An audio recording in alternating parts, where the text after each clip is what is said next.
কই আজও তো দেখছি গড় হাজি। এটা আর নতুন কথা কি? গোপাল তো এরকমই করে। তাই তো দেখছি আসার আর নাম নেই। মহারাজ, এভাবে দিনের পর দিন না এসেও তো গোপাল ঠিক পার পেয়ে যাচ্ছে। বারে বারে খুকু ধান খেয়ে যাবেন, সেটা কি করে হবেন? এই মরেছে, এই পণ্ডিত যে আবার অং বং চং শুরু করে দিল। কিন্তু গোপাল আসছে নাই বা কেন? শ্বশুর বাড়ির আদর পেলে কি আর কারোর আসতে ভালো লাগে? মা, গোপাল গেছে শ্বশুর বাড়ি, তাই তো ধরি ধরি করি, কিন্তু ধরতে নাহি পারি। শাশুড়ির আদরে গোপাল তো তাহলে খাসা আনন্দেই আছে। এখন এই আদরে না আবার অন্য কিছু হয়ে যায়। হতে আর বাকি কি আছে? গোপালের লম্ফ ঝম্প দেখেই তো টের পাওয়া যায়। না না, গোপাল ফিরে এলে ওকে কড়া শাসন আর কাজের মধ্যে রাখতে হবে।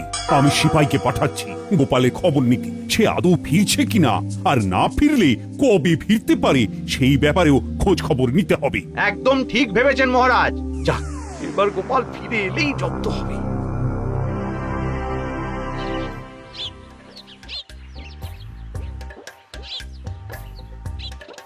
গোপাল দাদা, ও গোপাল দাদা, বাড়ি আছো নাকি? মহারাজ ডেকে পাঠিয়েছেন। কাকে রাখছো আদর করে? ওই দেখো, সে তো দিব্যি নাক দেখে ঘুমাচ্ছে। তাই তো দেখছি।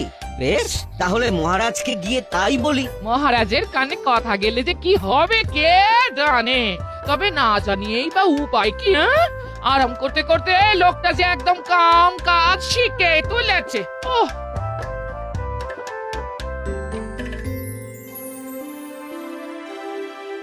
কই কারুর কোনো কাজই তো তেমন জুত দেখতে পাচ্ছি না। আচ্ছা, সবার হলোটা কি? সে কি মহারাজ, একবার খতিয়ান নিয়েই দেখুন না, কাজ দেখে মুগ্ধ হয়ে যাবেন একদম। বটে, তা সেনাপতি তুমি শুরু করো দেখি। মহারাজ, সিপাহীরা কিন্তু তৈরি আছে, বিপদ বুঝলেই পাই পাই করে ছুটবে, কেউ ধরতে পারবে না। তবে আমার গণনা বলছে এক্ষুনি তেমন কোনো বিপদের সম্ভাবনা নেই। তাই যাহা ইচ্ছা করি যেথা খুশি যাই। আর নিয়ম করে রাজসভায় আসি যাই আর বেতন পাই। আমার কিন্তু কাজের বিরাম নেই মহারাজ, নিত্য নতুন গবেষণা আজকাল। সেই সব গবেষণার ফলটা কি হচ্ছে? সবই তো বিফলে যাচ্ছে মনে হচ্ছে। গোপালটা তবু যাও বা কাজের ছিল, কিন্তু সেও তো শ্বশুর বাড়িতে গিয়ে বসে আছে। আছে মহারাজ, গোপাল দাদা আছে।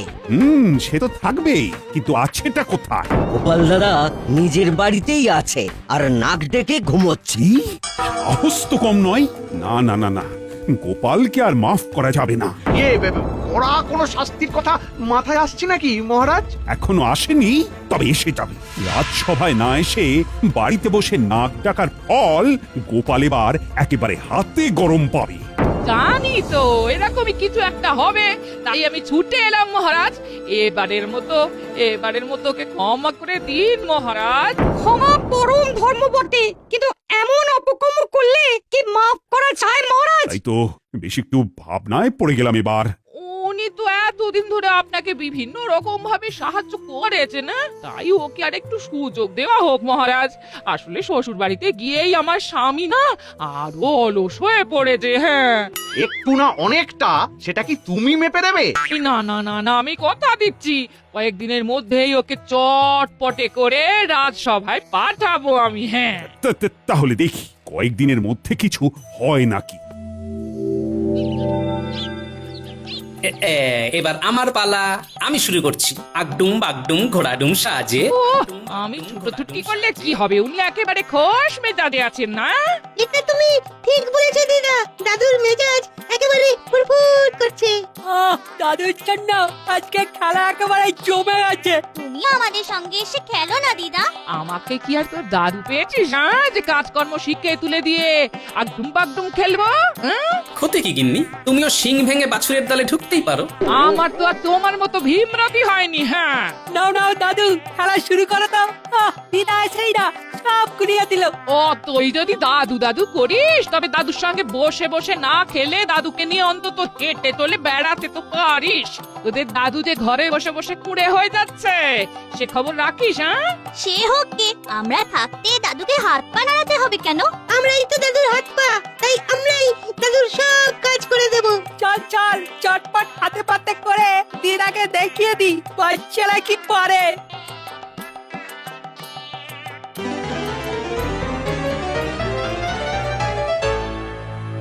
কি গিন্নি, কি বুঝছো? আমার ডান হাত বাঁ হাত কেমন কাজের হয়েছে নিজের চোখে দেখছো তো? এমন নাতি নাতনি থাকলে আমি আর তোমার কুড়েমি বন্ধ করবো কি করে? হ্যাঁ, ওপরওয়ালাই জানে এবার কি হবে। হ্যাঁ, তাহলে বুঝতে পেরেছিস তো কিভাবে কি করতে হবে? আপনি তো একেবারে ফর্দ ধরিয়েই দিয়েছেন মন্ত্রী মশাই। কি কি কিনতে হবে? মাছ, মশলা, তরি তরকারি। যাক যাক, এতদিনে তুমি তাহলে সংসারের দায়িত্ব বুঝেছো। আমি বলার আগে কি সুন্দর সব গুছিয়ে জোগাড় করে আনতে বলছো। হ্যাঁ হ্যাঁ, ফর্দটা বেশ ভালো করেই করেছি, যাতে এক সপ্তাহ আর নড়াচড়া করতে না হয়। এইভাবেই সংসারের প্রতি আরো দায়িত্ব নিতে হবে তোমায়। দায়িত্ব নিচ্ছি বটে, তবে নিজের সংসারে নয়, বরং গোপালের সংসারে। সে কি? আর সেটাও গোপালকে দায়িত্ব দিয়ে ডোবাবো বলে। তুমি যে কি খেলা খেলছো এবার কে জানে।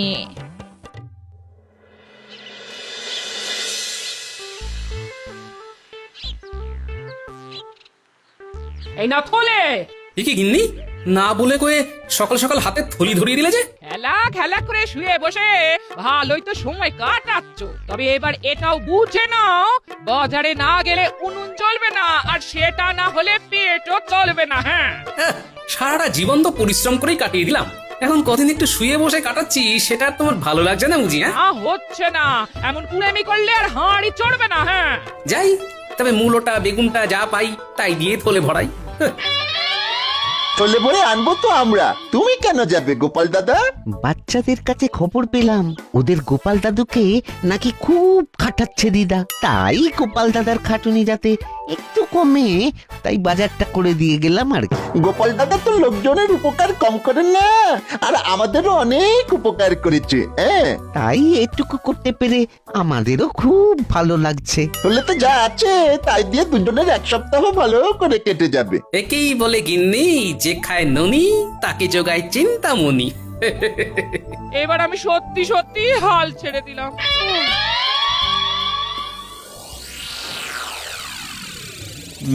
ব্যাপার কি, রাজসভাটা আজও যেন কেমন ফাঁকা ফাঁকা লাগছে। সে তো লাগবেই মহারাজ, গোপাল যে আসেনি আজ। তাই তো, গোপাল তো সভায় আসেনি। না, এটা তো বাড়াবাড়ি। খবর পেয়েছি গোপাল দিনের পর দিন আরো কুঁড়ে হয়ে যাচ্ছে, এখন তো সে বাড়ি থেকে বেরিয়ে বাজার দোকানটা পর্যন্ত করে না। আপনি বলুন মহারাজ, এসব কি হচ্ছে? বলো কি, তাই নাকি? আমি কি একটা ভেষজ আর একবার খাইয়ে দেখবো মহারাজ, এই রোগ সারে নাকি? দেখা দেখির আর কি আছে মহারাজ, এবার অন্তত গোপালকে বরখাস্ত করা উচিত। তার আগে আর একবার ভেবে দেখবেন না মহারাজ, আজ না হোক কাল যদি গোপাল আসে। তো তার জন্য কি বরণ ডালা সাজিয়ে বসে থাকবো আমি? তবু মহারাজ নিজে চোখে একবার দেখবেন নাকি সত্যি মিথ্যে আসলে কি? বেশ তো, তবে ব্যাপারটা কি হচ্ছে সেটা একবার নিজে চোখে দেখি, তারপর না হয় শাস্তি দেব। তেমন হলে বরখাস্তের চিঠি না হয় আমি একেবারে হাতে হাতেই ধরাবো গোপালকে। এবার অন্তত গোপালকে বরখাস্ত করা উচিত।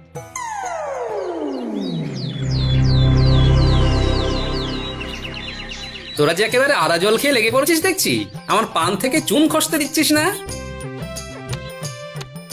তুমি এখন হাত পা ছড়িয়ে বিশ্রাম নাও দাদু, আমরা তোমাকে ছেড়ে যাচ্ছি না। তুমি খালি বলবে কখন কি লাগবে, আর আমরা সঙ্গে সঙ্গে এইভাবেই তোমার কাছে সব হাজির করে দেব। না, তোরা দেখছি সত্যি খুব কাজের হয়ে গেছিস, একটা কিচ্ছু তো 19-20 হতে দিচ্ছিস না। এরকম কি বুঝছেন মহারাজ? পায়ের ওপর পা তুলে গোপাল কেমন আয়েশ করছে নিজের চোখেই দেখছেন। না না, এই সব দেখে আর সহ্য করা যায় না। চলো, যা হওয়ার এবারে একেবারে সামনাসামনি হবে। সে তো হতেই হবে, আর তার জন্যই তো কাঠখড় পুড়িয়েছি মহারাজ। তারপর গোপাল, তোমাকেও যেন বেজায় ক্লান্ত দেখাচ্ছে। তা শরীর আর চলছে না বুঝি? আরে আরে মহারাজ, যে কি সৌভাগ্য আমার। সৌভাগ্য না দুর্ভাগ্য সেটা তো এক্ষুনি টের পাবে। এই যে, শোনো গোপাল, তোমার এই ঘরে বসে বসে ডিমের তা দেওয়া আর নেওয়া যাচ্ছে না। আজ আমি একটা হেস্ত নেস্ত করেই ছাড়বো। হেস্ত নেস্ত নয় মহারাজ, বলুন বরখাস্ত। হ্যাঁ হ্যাঁ হ্যাঁ, মানে তাই। আমি একেবারে তৈরি হয়ে এসেছি। এই যখন এতটাই করলেন তখন আরেকটু করুন মহারাজ। আবার কি করব? মহারাজ আপনি পারেন ওকে কাজের মধ্যে ফেরাতে। ওকে একটা দায়িত্বশীল কাজ দিলেই সেই কাজ করতে গিয়ে ও একটু মনে হবে। আর এটাই একটা শেষ সুযোগ মহারাজ। আবার একটা সুযোগ? এতেও যদি ওর কোনো উন্নতি না হয় তাহলে মহারাজ আপনি যা শাস্তি দেবেন তাই ও মাথা পেতে নেবে। হ্যাঁ, ও গোপালের গিন্নি তো জ্বালিয়ে মারলো দেখছি। মহারাজ সবে গোপালকে বরখাস্ত করবে করছেন, অমনি একবারে দরখাস্ত নিয়ে হাজির। উফ! বেশ, তাহলে আগামীকাল গোপাল তুমি একেবারে গিন্নিকে নিয়ে একবার সভায় হাজির হবে।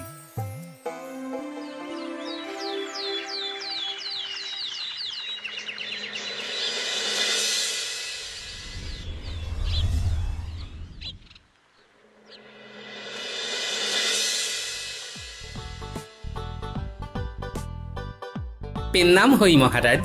ওই কোথায়? এ তো হাই। হ্যাঁ, গোপালের আলসেমি যাওয়ার তো কোনো লক্ষণই নেই দেখছি। ও ভাই গোপাল, তুমি কি ক্লান্ত? তুমি নিজে মুখেই বলো না, সবাই না হয় শুনতো। গোপাল আর কি শোনাবে, এখন হাই তুলছে, একটু পরেই যাই করবে। কারণ মহারাজ গোপালকে তাড়ালেন বলে। অযোগ্য লোককে সভায় বসিয়ে রেখেই বা কি হবে? যাক, তুমি এসেছো তাহলে, কিন্তু গিন্নিকে সঙ্গে করে নিয়ে না এসে তুমি তো সেই আমার আদেশ অমান্যই করলে গোপাল। কেন মহারাজ? কাজ তো আমি করব, গিন্নির কি দরকার? এই হ্যাঁ, মানে না, মানে তাই তো। নামে গোপাল আর তালেও ঠিক। মহারাজ এখন কি করিং কি বলিং? তা গোপাল, তোমার যখন শুয়ে বসেই থাকতে ইচ্ছে করছে তখন বসে থাকার কাজই দেব না হয়। দিন না মহারাজ, কর্মই তো ধর্ম। কি কাজ দেবেন দিন? কাজ আমার ভাবা হয়ে গেছে। আমার দাদুর আমলের একটা টিনের সিন্দুককে প্রাসাদের সামনের মাঠে বসে রোদ খাওয়াতে হবে। এটা আবার কেমন কাজ মহারাজ? হ্যাঁ, এটা তো গোপাল চোখ বুঝেই করে দেবে। চোখ বুঝলেই তো টেরটি পাবে। সেই সিন্দুক যাতে কেউ তুলে নিয়ে না চলে যায়, তাই কড়া পাহারায় রাখতে হবে। কিছুতেই সিন্দুককে কাটছাড়া করা যাবে না। আর যদি সিন্দুক হারায় তবে 100 মোহর জরিমানা গোপালকেই ভরতে হবে। বেশ, তবে তাই হবে মহারাজ। কাল থেকেই না হয় টিনের সিন্দুক রোদ খাবে।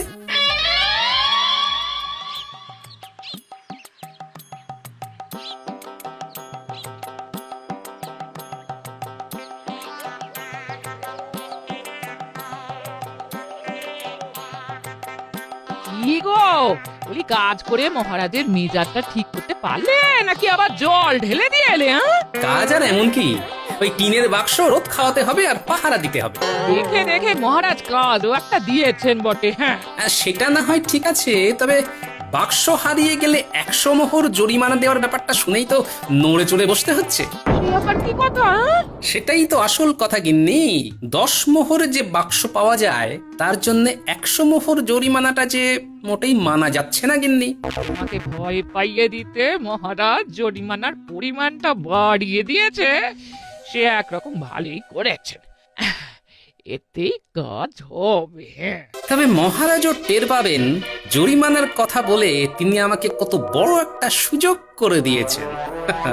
আবার আবার কি প্যাঁচ কষছো বলো তো তুমি? হ্যাঁ, এখনো কষিনি, তবে কষে ফেলতে কতক্ষণ। তবে তার জন্যে বাচ্চাদের সঙ্গে নিতে হবে। যা হওয়ার কাল বেলা গড়ালেই দেখা যাবে।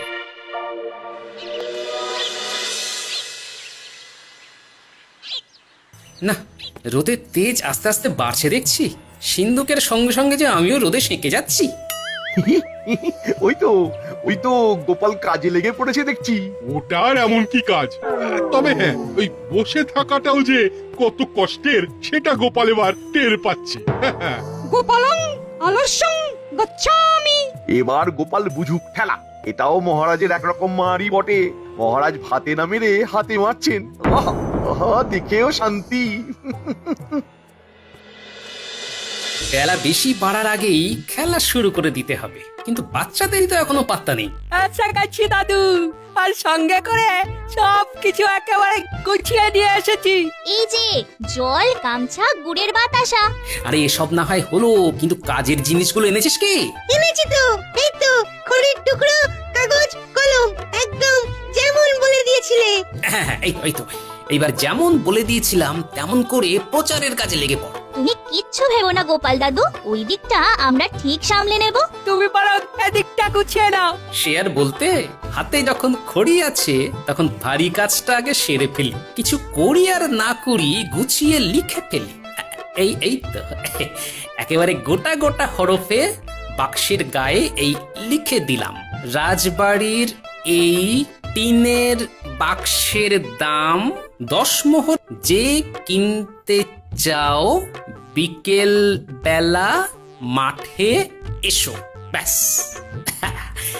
এবার শুধু অপেক্ষা করব আর দেখব কেমন কি সাড়া পড়ে।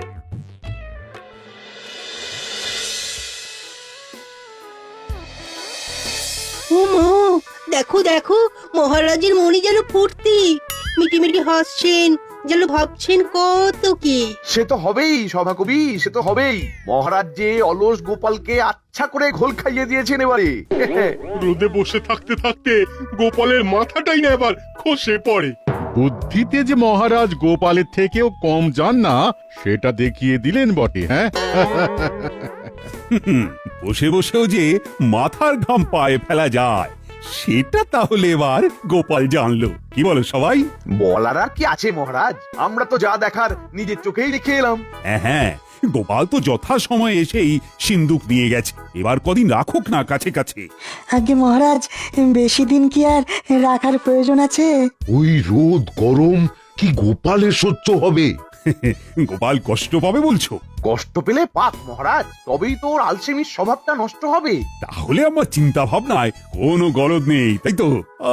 আমার এক টোটকায় অলস গোপাল এবার কাত হয়েছে।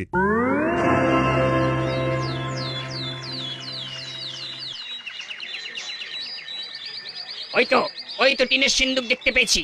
ও তাহলে তো দেখছি খবরটা সত্যি। হ্যাঁ, বাচ্চারা তাহলে ভুল খবর দেয়নি। মাত্র 10 মোহরে রাজবাড়ির এমন একটা বাক্স পাওয়া যাচ্ছে। আমি আগে এসেছি, ওটা আমি নেব। কে আগে আর কে পরে এসেছি সবটাই গোপাল দাদা দেখেছে। গোপাল দাদাই ঠিক করবে কাকে এই টিনের বাক্সটা দেবে। এই শোনো শোনো, আমি নগদ 10 মোহর নিয়ে এসেছি, হাতে হাতে দেবো আর হাতে হাতে নেবো। আর আমরা কি মুখ দেখবো? আহা, নিজেদের মধ্যে গুঁতোগুতি করে কি লাভ ভাই? বাক্স তো একটাই, তাই সবাই পাবে কি করে? তাহলে কি উপায়, কে পাবে ওটা? সেই জন্যই তো ভাগ্য পরীক্ষার ব্যবস্থা করছি আমি। যারা ভাগ্য পরীক্ষার খেলায় যোগ দিতে চাও তারা একটা করে মোহর দাও, তারপর দেখো কি হয়। এই নাও, আমি দিলাম।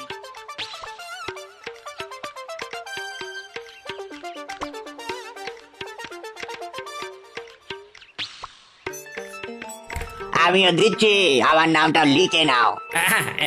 এই তো লিখে নিচ্ছি। একে একে দাও, একে একে। কারোর নামই বাদ যাবে না।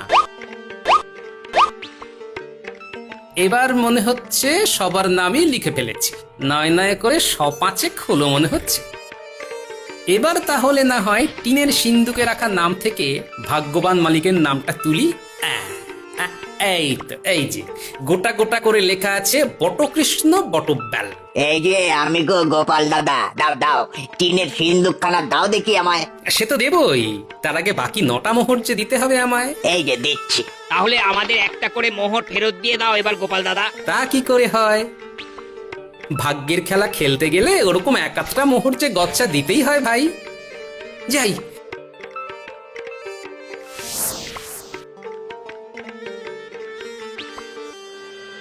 আমি এগোলাম। যাই, আমি বরং এবার মহারাজের কাছে যাই। দুগ্গা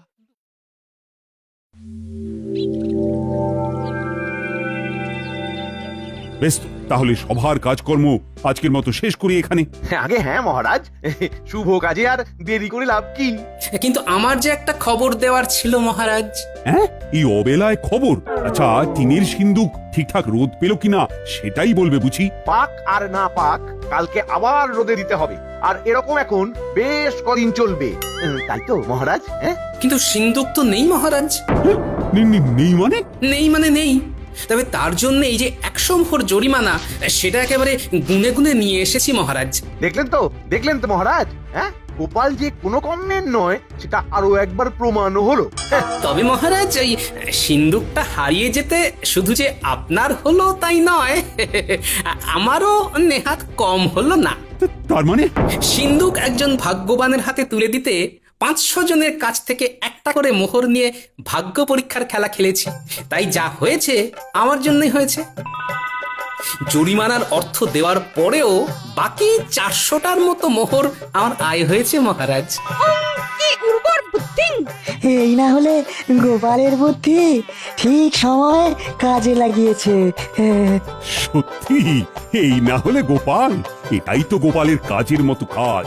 শরীরে অলস হলে কি হবে, গোপাল দেখিয়ে দিয়েছে মাথাতে তার আগের মতোই ধার আছে। হ্যাঁ, গোপাল তাহলে এবারেও ফাঁক তালে কাজ গুছিয়ে নিয়েছে। তবে মহারাজ আপনি নিশ্চিন্ত থাকুন, এবার থেকে আমি নিয়ম করেই সভায় আসব। আমার জন্য গিন্নিকে অনেক অনুনয় বিনয় করতে হয়েছে, সেটা কি আর ভালো লাগে? যাক, তাহলে তোমার শুভ বুদ্ধির উদয় হয়েছে। নিজের বুদ্ধির পরিচয়ের সঙ্গে সঙ্গে গিন্নির মান মর্যাদা রক্ষার দায়িত্ব যে আমার মহারাজ। এটাই তো কথার মতো কথা গোপাল, এই জন্যই তো বলি তোমার তুলনা হয় না।